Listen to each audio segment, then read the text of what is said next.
a la Universidad de Guadalajara, al Observatorio sobre la Libertad de Expresión y Violencia contra los Periodistas, a la Feria Internacional del Libro y a la Red por la Libertad de Expresión contra la Violencia a Comunicadores. Y bueno, pues estamos aquí honradas, además con un panel integrado por mujeres valiosísimas, guerreras, que ante la adversidad han sobresalido y han luchado fuerte. Y quisiéramos presentar en primera instancia, si me ayuda la maestra Teresa Arroyo.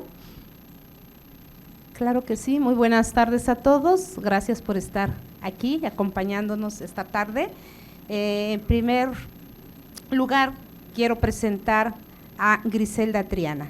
Ella es una periodista feminista, activista y defensora de los derechos humanos. Ha trabajado en el fortalecimiento de las redes de apoyo a las víctimas de la violencia contra periodistas en México y en el 2019 fue becaria del Fondo de Resiliencia del HITOC. En el 2021 publicó El Olvido, situación de familiares de periodistas asesinados y desaparecidos en México, que documenta el impacto de estos crímenes y la impunidad que padecen las familias de las y los periodistas. Es fundadora de la Biblioteca Javier Valdés en la Ciudad de México, en honor a su marido, un reconocido multipremiado periodista que fue asesinado por integrantes del crimen organizado en el 2017. Actualmente es la coordinadora ejecutiva de Tejidos Solidarios, que es la red nacional de familias de personas periodistas asesinadas y desaparecidas en México. Gracias, Griselda, por estar aquí.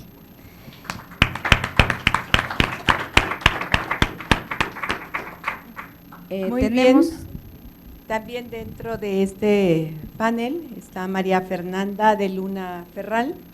Ella es directora general del portal Quinto Poder de Veracruz, cargo que asumió tras el asesinato de su madre, María Elena Ferral Hernández, asesinada el 30 de marzo de 2020.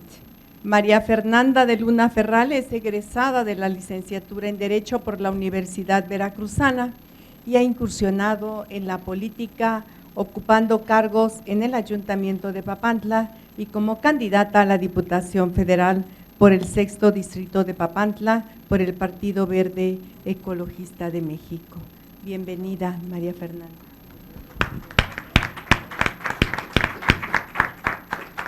Tenemos también a Yasmín López Solana. Ella es hija de Miguel Ángel López Velasco, quien fuera subdirector editorial y columnista del diario Notiver en el puerto de Veracruz. Milo Vela, como firmaba sus columnas el periodista veracruzano, fue asesinado el 20 de junio del 2011 junto a su esposa Agustina Solano Melo y a su hermano Misael López Solano, quien a sus 21 años acompañaba a su padre como fotógrafo. Yasmín desde hace 22 años labora en el Instituto Mexicano del Seguro Social y lucha por conseguir justicia para su familia. Bienvenida, Yasmín, gracias por estar aquí.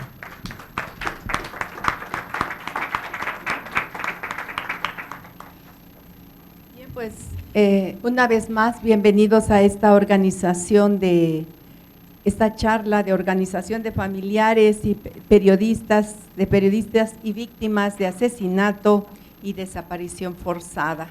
Y bueno, pues quisiéramos entrar a este delicado tema y con mucho respeto quisiéramos abordar, ustedes nos deciden en qué orden lo manejamos, lo que es el impacto emocional y cotidiano en la vida de las familias de los periodistas asesinados o desaparecidos. Muchas gracias.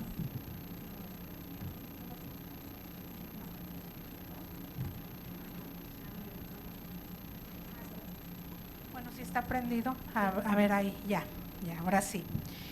Bueno, yo quiero, buenas tardes antes a todas, a todos, a todes. Gracias por la invitación para compartir con ustedes quiénes somos, qué estamos haciendo y cómo nos estamos organizando las familias de personas periodistas asesinadas y desaparecidas en México. Antes de entrar a responder sobre, bueno, cuáles son los impactos que provoca en las familias el asesinato o la desaparición de un periodista, quiero decirles que en lo que a mí respecta, después del asesinato de mi esposo Javier Valdés, ocurrido el 15 de mayo de 2017 en Culiacán, hubo una gran ola de indignación a nivel local, nacional e internacional. Y también se vinieron en cascada infinidad de reconocimientos más a su trabajo en distintas partes del mundo y en México. Javier era un periodista y escritor de alto perfil, fundador del semanario Río 12 y corresponsal de La Jornada por más de 18 años. Por lo tanto, su crimen tuvo un alto impacto.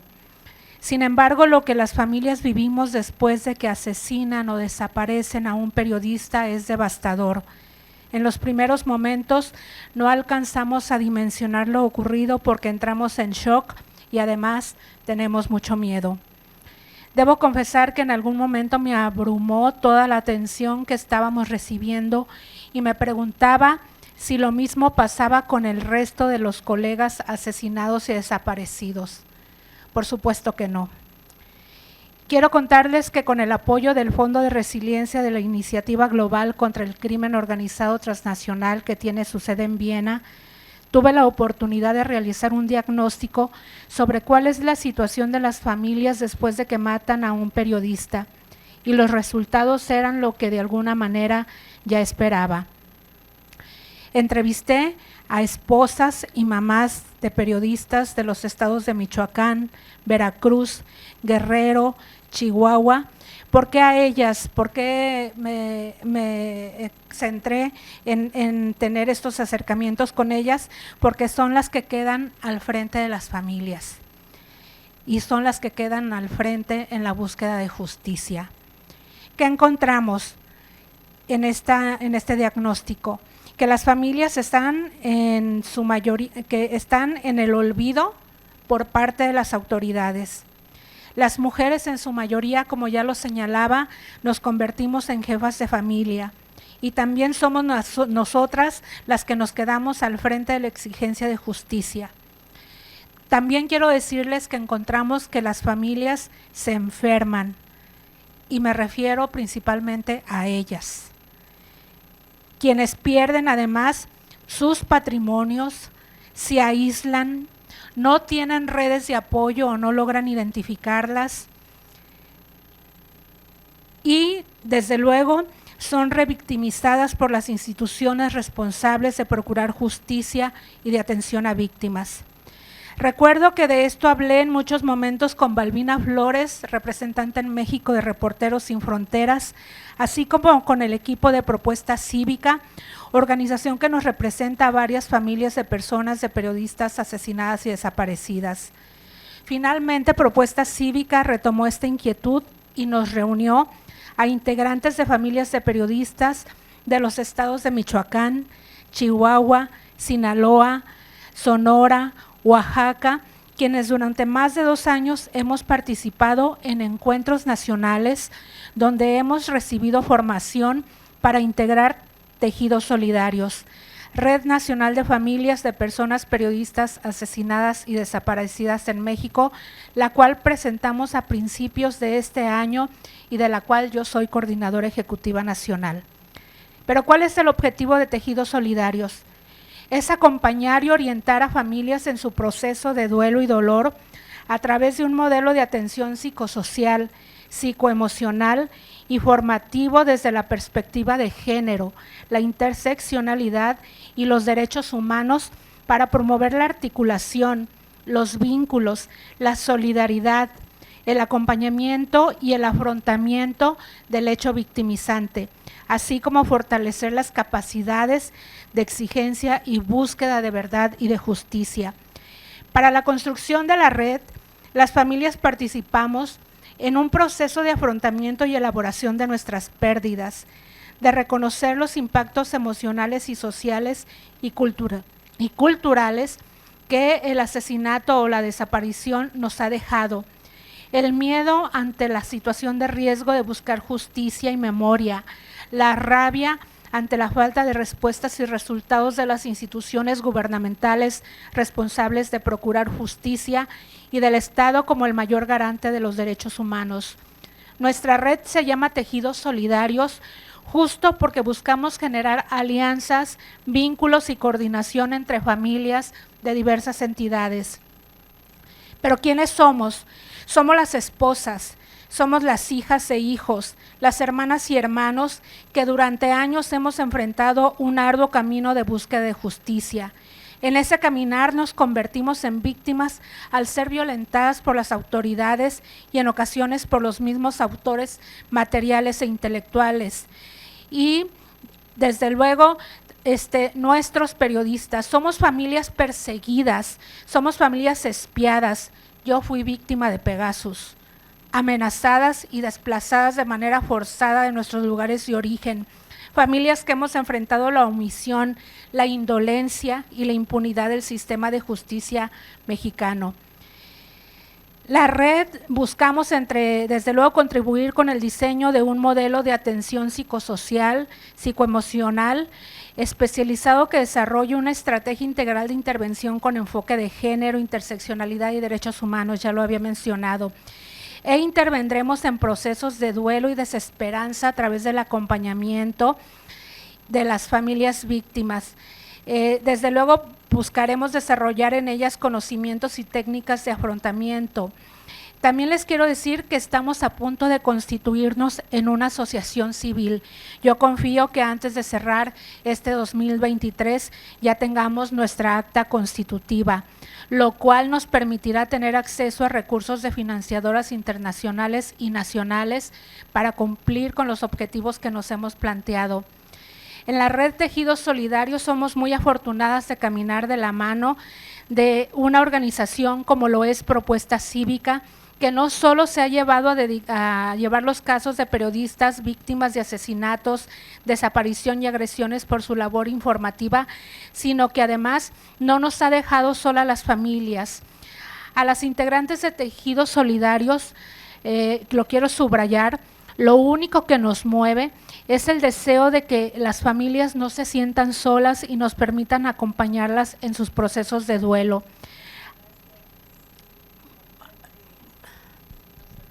En verdad valoramos esto, nada más recordamos que la organización nos marca un tiempo y seguimos si nos permite. ¿Sí te parece? Gracias. Adelante, Fernanda de Luna, ¿cómo pueden sobreponerse a estas situaciones de asesinatos, en este caso de tu mamá, ¿no? Nadie está preparado para una pérdida y mucho menos de un crimen tan atroz. A María Elena Ferral la mataron por su labor periodística. Ella era Premio Nacional de Periodismo, múltiples premios estatales, tenía 31 años de trayectoria y lo que a ella la mató fue escribir una columna que lastimó ciertos egos del cacicazgo que invade el norte de Veracruz, y pues ella se sumó a esa trágica lista que hasta el día de hoy van 33 periodistas asesinados en Veracruz y otros tantos desaparecidos. Es imposible decir que se pueda superar. Llevo 3 años, hoy se cumplen 8 meses, 3 años, 8 meses de este crimen, y la verdad es lamentable la falta de compromiso de los niveles de gobierno, de la Fiscalía General del Estado de Veracruz, y pues yo seguiré alzando la voz por ella y por todos los demás periodistas asesinados en Veracruz y en el país. Como lo mencionaste, yo me quedé a cargo del portal Quinto Poder de Veracruz, que fundamos juntas. Yo sigo trabajando, sigo siendo periodista, pero pues también estoy desplazada. Me hice cargo de un niño de 10 años. La verdad, es muy difícil sobreponerse a un golpe así, y más porque no encuentras respuestas. Nadie te dice por qué, y no hay un por qué, y estoy segura que aquí en México el caso de María Elena Ferral tampoco va a ser resuelto como muchos otros casos de mis compañeros, y pues por eso Estoy y soy vicepresidenta de la Red en Memoria y Lucha de los Periodistas Asesinados y Desaparecidos, porque juntos creemos y confiamos en que mínimo podemos hacer algo, que no se olvide la memoria de todos ellos, que nos hagan caso, que nos volteen a ver y que sus voces sigan siendo escuchadas. Gracias. Adelante, Yasmín.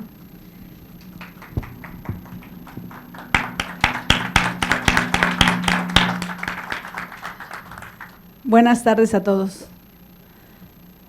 ¿Cómo sobresalimos? Y quiero ser personal. ¿Cómo sobresalí o cómo salí de esa situación? Tengo la oportunidad de platicar con los familiares de periodistas en una mesa, en un café, los domingos, en las mañanas, poder reunirnos y escucharnos, porque no todos nos damos la oportunidad de ir a un psicólogo, de calmar nuestro alma.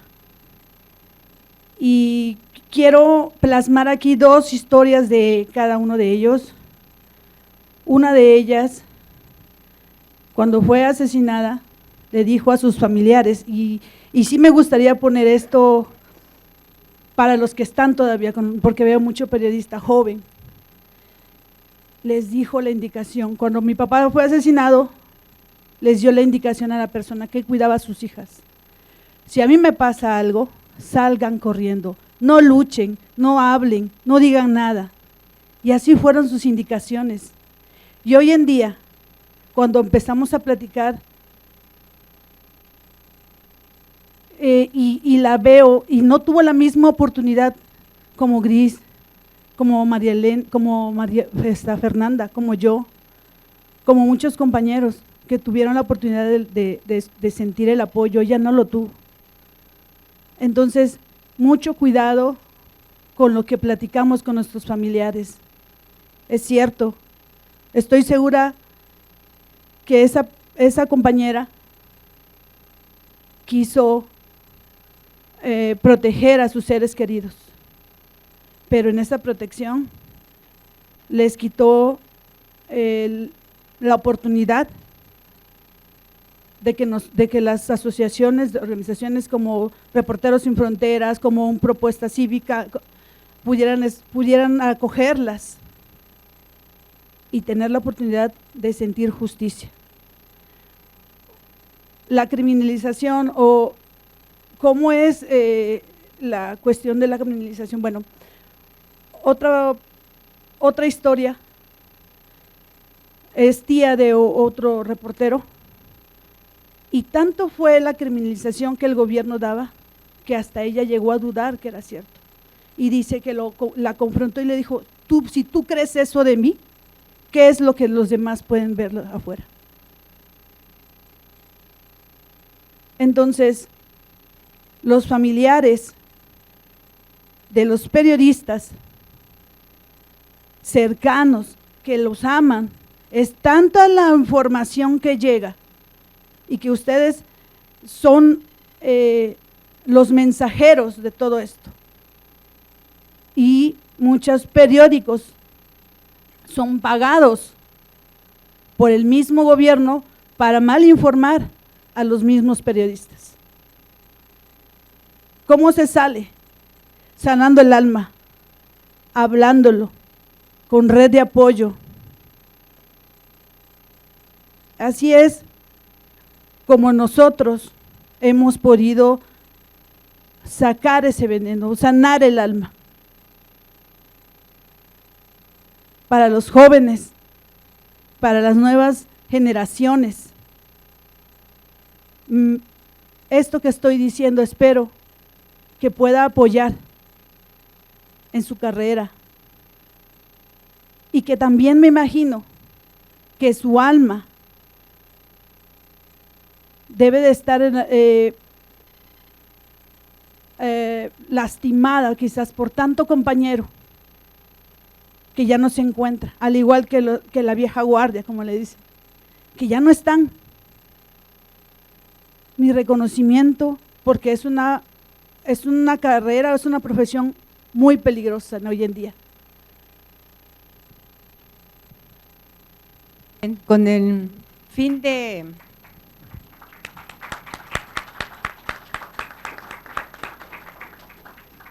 fin de ubicar a nuestro auditorio, nos encontramos con Fernanda Luna Ferral. Ella es hija de María Elena Ferral, asesinada el 30 de marzo de 2020 en la ciudad de Papantla, allá en nuestro estado, Veracruz, tan lastimado con los asesinatos de nuestros compañeros periodistas. Está aquí Yasmín López Solana, quien acaba de ceder el micrófono. Ella es hija de Milo Vela, periodista que fue asesinado también en el puerto de Veracruz junto con su esposa y su hijo un 20 de junio de 2011. Y Griselda Triana, esposa de Javier Valdés, asesinado, como ella lo refirió, el 15 de mayo de 2017. Aquí ya nos han hablado en esta primera fase de esta charla, bueno, pues de la necesidad de la unidad, de también la revictimización, que han sido víctimas sus familiares luego de haberlos asesinado todavía, ya cuando no se pueden defender, ¿verdad? Entonces viene una serie de comentarios que manchan su memoria y su honestidad y en su vida laboral. ¿Cómo es que han sobrevivido a esta revictimización? ¿Cómo se ha presentado y qué es lo que han tenido que luchar, que hacer para salir adelante? Bueno, creo que la revictimización a las familias de periodistas, personas periodistas asesinadas y desaparecidas en México se da principalmente por parte de las instituciones responsables de procuración de justicia y de atención a víctimas. En carne propia vivimos situaciones lamentables. Yo recuerdo el caso de una compañera de Michoacán cuyo esposo está desaparecido desde hace 13 años. Y bueno, en algún momento la atención psicológica que le ofrecía la Comisión Estatal de Víctimas, bueno, lo único que hacía era revictimizar a las familias, ¿no? Entonces, las familias en muchas ocasiones desisten de recibir este acompañamiento porque son maltratadas. Y eso lo encontramos no nada más en un caso, sino en varios casos de familias que prefieren renunciar al derecho de recibir atención. Obviamente, por parte de la misma Comisión Ejecutiva de Atención a Víctimas, lo único que muchas veces lo que hace es decirles a las familias que ven a la comisión como una caja chica, ¿no? Como si las víctimas fuéramos a pedir dinero porque para eso tienen recursos. Entonces, creo que eso es muy grave. Las familias vivimos una situación terrible, las familias estamos completamente desorientadas. Creo que cuando suceden estas situaciones, las familias no entendemos muchísimas cosas. Las familias en su mayoría, y yo lo tengo que reconocer, yo no supe que existía un mecanismo de protección hasta que mataron a Javier. Y eran cosas de las que no solíamos hablar, eran cosas de las que no sabíamos que su situación era de un riesgo muy, muy grave, pero son situaciones que a veces en pareja o entre familias evitas hablar, ¿no? No quieres enfrentarte a una realidad que ahí está y que sabes que pueden ocurrir y bueno, tú lo que haces inmediatamente es descartar que se pueda dar el asesinato o desaparición de un periodista.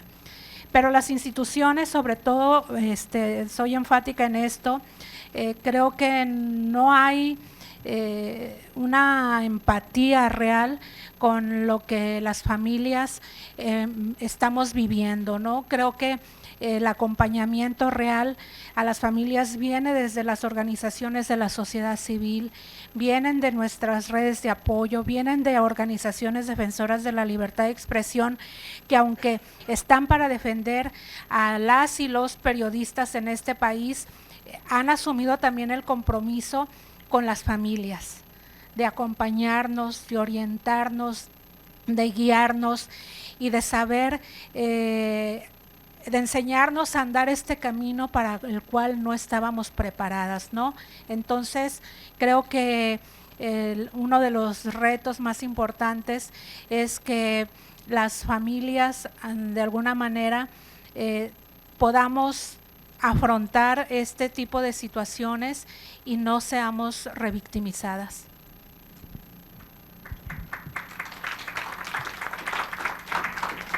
Adelante, Fernanda. Pues en mi caso, la empatía es algo que no se percibe. Nosotros no pedimos ser víctimas. A nosotros nos mataron a un familiar, en mi caso a mi madre. ¿Y qué querían que hicieran? O sea, quedarme sentada de brazos cruzados, no. Yo siempre tuve el conocimiento. Ella me lo dijo desde que tengo uso de razón, que su cabeza tenía precio, que por lo que ella escribía algún día la podían matar. Y pues ese día llegó y ciertamente no supe qué hacer. Entré en modo robot, todo fue automático y llamadas y múltiples llamadas. Y yo siempre me he preguntado por qué te llaman ya cuando pasa, ¿por qué no antes? Había un mecanismo. El Estado de Veracruz cuenta con una comisión especializada para ayudar y proteger a los periodistas, que no sirve, o al menos a ella no le sirvió en ese momento, igual que a muchos otros. La revictimización sucede, sí, pero pues es algo que debe de pasar. En este momento también podría decir que me siento revictimizada porque tengo que volver a contar todo. Pero pues si no lo cuento, ¿cómo van a saber ustedes qué le pasó? ¿Cómo fue? ¿Cómo voy a poder volver a traer a su memoria que tal vez escucharon en las noticias que mataron a una periodista en Papantla y que se llamaba María Elena Ferral? Es valiente ver a tantos periodistas jóvenes y me alegra porque pues ellos murieron y nosotros estamos intentando hacer que no se repita la historia, que dejen de matar a los periodistas por escribir, por tomar una foto, por molestar a alguien. Y pues ustedes también deben de hacer hincapié en eso, en ayudarnos a seguir levantando la voz por ellos que ya no están. Adelante, Yasmín. ¿Cómo afrontamos? Hace poco en una reunión, alguien dijo en ese momento, y es que salimos a la mexicana, a la macha, porque cuando nos tocó no había tanta apoyo en la FEATLA, eso era lo nuevo, era algo en Veracruz que estaba empezando y no había un caso antes de esta situación. Entonces salimos a la mexicana. El miedo es lo que no nos hace movernos. Algo que dijo Griselda, estamos en ese momento, es una revoltura y efectivamente, y todo nos inmovilizamos, todos caemos en esa situación, el miedo. Y dejamos de vivir y estamos muertos en vida. En esos momentos no estamos vivos, somos zombies. En ese momento, cuando va saliendo el miedo, cuando vamos empezando a tomar lo que la primera pregunta que dijo la maestra Lupita, psicológicamente empezamos, emocionalmente empezamos a salir, es cuando empezamos a dejar de tener miedo. Y es cuando empezamos a cerrar, a empezar una red, apoyarnos. Pero mientras, yo tardé 13 años en poder hablar. Y es que el silencio es lo que nos hace sobrevivir con el miedo. Y el miedo está aquí, aquí está, y estuvo pegado por mí 13 años. ¿Cómo lo afrontamos? A la mexicana, a la macha. Pero no tiene por qué pasar todo esto otra vez. No tienen por qué pasar 13 años. Ni siquiera debería de pasar 6 meses, ni siquiera un día. Esto debería de parar, porque ustedes son los mensajeros, no son la noticia. Ustedes llevan la noticia, ustedes no son la noticia. Pero hace mucho tiempo ya, que ustedes ya empiezan a ser la noticia, por ser los mensajeros. A la mexicana salimos. Y es por eso que se empiezan a organizar, como Griselda, como María Fernanda, para que no vuelvan a pasar esos 12, 11 años o 7, sino inmediatamente, que no debería de ser, y tengan un apoyo de red. El alma es lo primero que hay que sanar, el alma.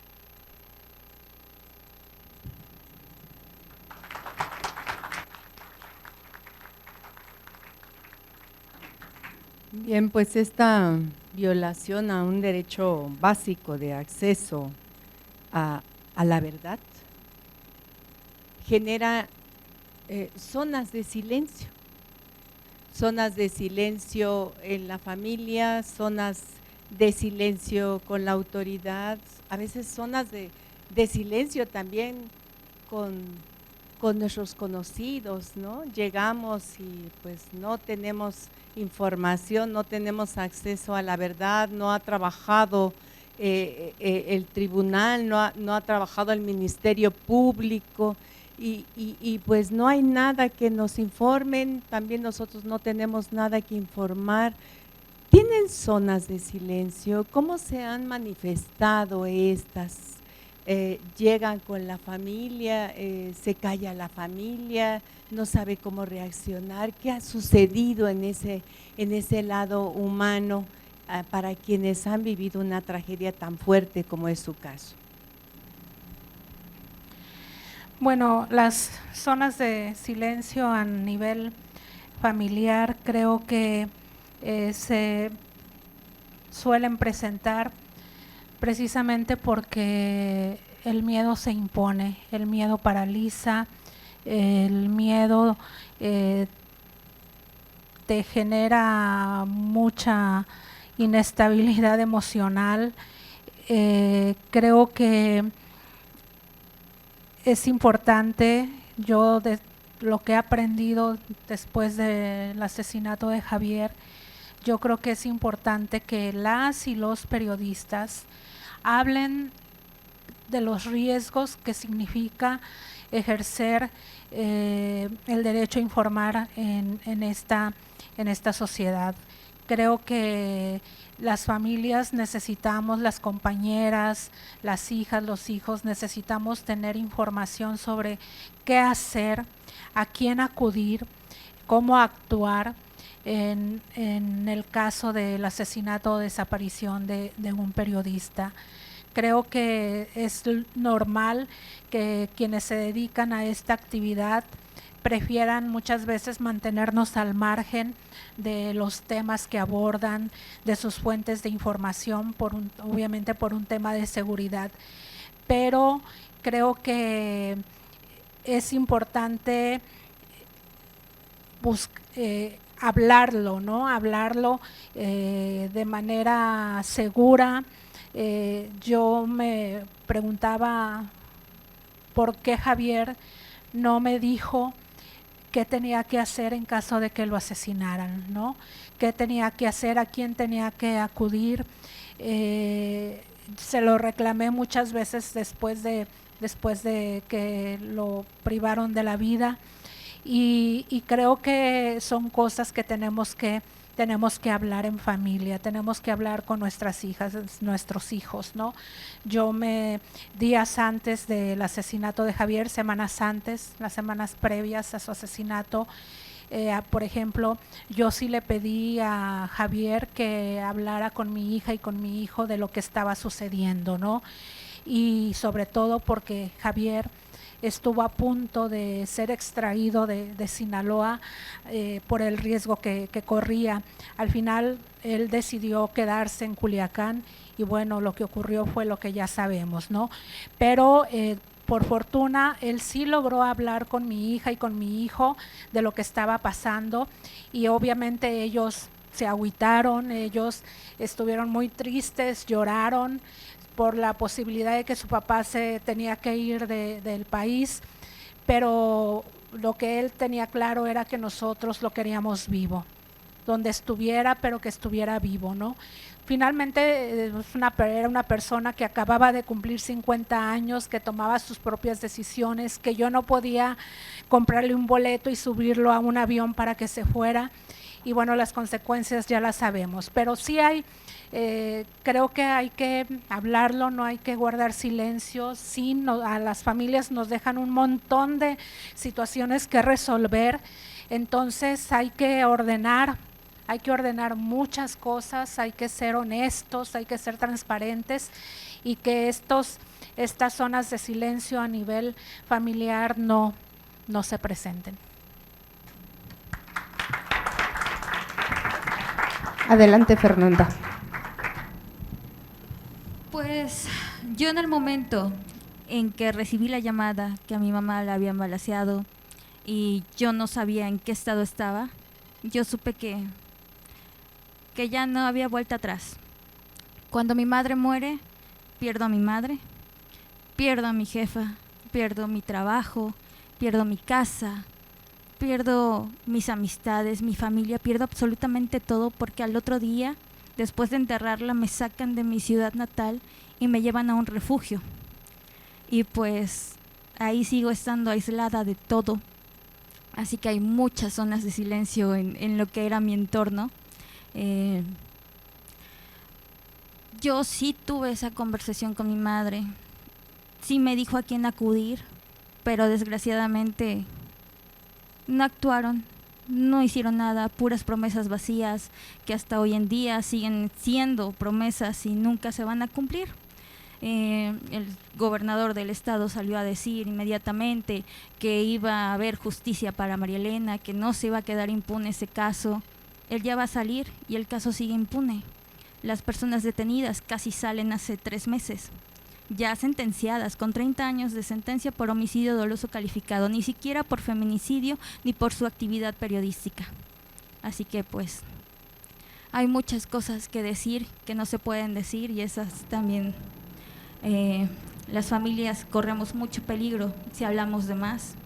Por eso muchos preferimos guardar silencio. Pero pues en mi caso ya no hay nada más que me puedan quitar. Me quitaron muchísimas cosas de un solo golpe.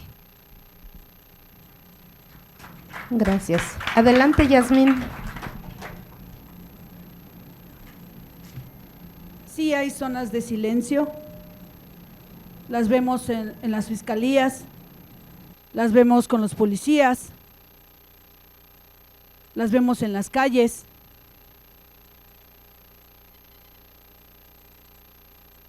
Cuando a mi familia la asesinaron, vivían a 500 metros de una caseta de policía, más bien era la comandancia de policía. Tuve la oportunidad de ver el expediente y ahí había un silencio. Cuando empecé a ver los testigos, ningún policía se había dado cuenta, ninguna cámara había notado nada y es una zona de silencio. Un señor que iba como a 500 metros en un taxi escuchó balazos y ahí es una zona de silencio. Cuando los fuimos a enterrar, ahí había una zona de silencio. Y esa misma zona de silencio nos amordazó a nosotros también. Hablo de mi familia. Y todos callan, porque no es cualquier cosa lo que está en juego, es la vida de cada uno de ellos. La vida de cada reportero, la vida de cada periodista. Hubo zona de silencio, hasta de nosotros mismos, como familiares, para poder vivir, sobrevivir, mejor dicho, para poder sobrevivir todo este tiempo. Tengo un hermano que es también periodista. Hoy en día, cuando la situación pasó, buscó el asilo político. Y hubo una zona de silencio entre nosotros dos también. No hablábamos del tema. Y él estando allá. Y luego veía sus entrevistas. Cuando decía que de periodista llegó a Estados Unidos y con una mano atrás y una adelante y empezó a lavar baños, bla, bla, bla. Empezó así, siendo periodista. Y él está agradecido que lo hayan agarrado allá en Estados Unidos, que lo hayan acogido, que le haya ya ciudadano. Hoy en día sigue pensando querer ser periodista. Pero la vida lo fue orillando a dejar esa profesión. Viacrucis como esas suelen pasar los familiares y es una zona de silencio. Es un ejemplo, nada más. Hoy en día tiene que dejar el periodismo, estar en otro país para poder vivir. Y en ese país empezó a poder hablar, porque en su país tuvo esa zona de silencio. Gracias.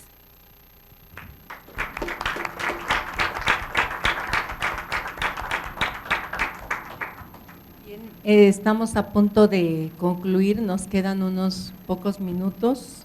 Y bueno, pues hay mucho en este diálogo todavía pendiente, pero sí quisiéramos saber, pues, una especie como de resumen, cómo vivir la impunidad, cómo ir al tribunal. Hay una sentencia, pero no hay responsables, o son responsables el que ejecuta, pero no el que ordena.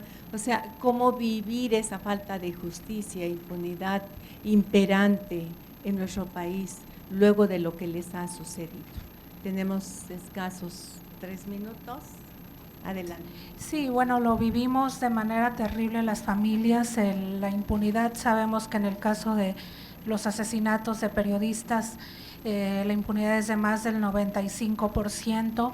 En el caso de desaparición de periodistas, la impunidad es del 100%. Entonces, creo que las familias tenemos, quienes aquí estamos, quienes hemos, de alguna manera, que hemos salido de una situación terrible, creo que nos mueve, yo decía, el acompañar a las familias. Creo que las familias no tenemos que aislarnos, las familias tenemos que estar unidas, tenemos que comunicarnos, tenemos que hacer las cosas juntas, porque es como podemos encontrar no respuestas, pero sí dar la lucha.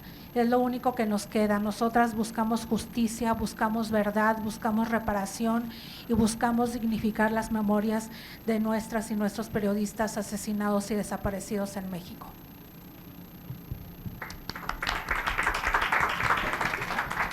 Adelante, Fernanda. Pues sí, efectivamente, nosotros también como Red de Memoria y Lucha de Periodistas Asesinados o Desaparecidos nos unimos precisamente para eso, para exigir justicia. ¿Por qué? Porque hay casos de 11 años 8 años, 10 años, que no hay ni siquiera una línea de investigación, no hay ni siquiera una carpeta. Se pelean entre FEADLE y la Fiscalía General del Estado para ver dónde está la carpeta, porque mágicamente se desapareció. No saben dónde están. En mi caso, hay 9 detenidos hasta el momento. De 11 órdenes de aprehensión que se giraron, el intelectual sigue libre, prófugo de la justicia. En el caso de María Elena Ferral, hay 9 detenidos, se le reconoció, fue la única periodista del estado de Veracruz que se le ha reconocido que el móvil de su crimen, de su terrible asesinato, fue por su labor periodística. Eso me es a mí muy indignante, porque todos los otros compañeros también eran periodistas, también fue ese móvil, pero hay muchas líneas de investigación que no se están siguiendo, ni en esos casos ni en el de ella. Hay líneas de investigación que yo he luchado, que quiero que abran, porque ellos nada más se guiaron por una sola cosa y de ahí dijeron esto fue y ya. O sea, en menos de un mes ya tenían resuelto el caso, ya se habían girado las órdenes de aprehensión. Pero pues dejaron abierto todo un panorama más grande de lo que era la narcopolítica en ese momento que ella estaba investigando. Y hay muchas cosas que escarban en todos estos casos. En el estado de Veracruz hay mucha sangre de periodistas que no debería haber estado. Gracias, Fernanda. Adelante, Yasmín. En conclusión, las redes se hacen para los familiares. En este caso, ellas son 2 miembros de diferente red, y las redes se hacen para los familiares o familias que han sido familiares periodistas que han sido abatidos o desaparecidos. No están solos. El miedo es normal. Bueno, está normalizado ya. Acérquense, vayan teniendo esas redes de sostenimiento, de sostenerse entre ustedes mismos, de empezar a juntarse para poderse escuchar y buscar la ayuda. No están solos, los están buscando. Acérquense, no están solos. Gracias. Bueno, pues muchas gracias a la Universidad de Guadalajara, a su observatorio sobre la libertad de expresión y violencia contra periodistas, a la Red por la Libertad de Expresión contra la Violencia, comunicadores, por permitirnos visibilizar y reflexionar sobre ese suceso que tanto daña la imagen de nuestro país y a nuestras familias. Gracias a todos por participar y estar aquí con nosotros, acompañando aquí a los familiares de periodistas que lamentablemente fueron asesinados.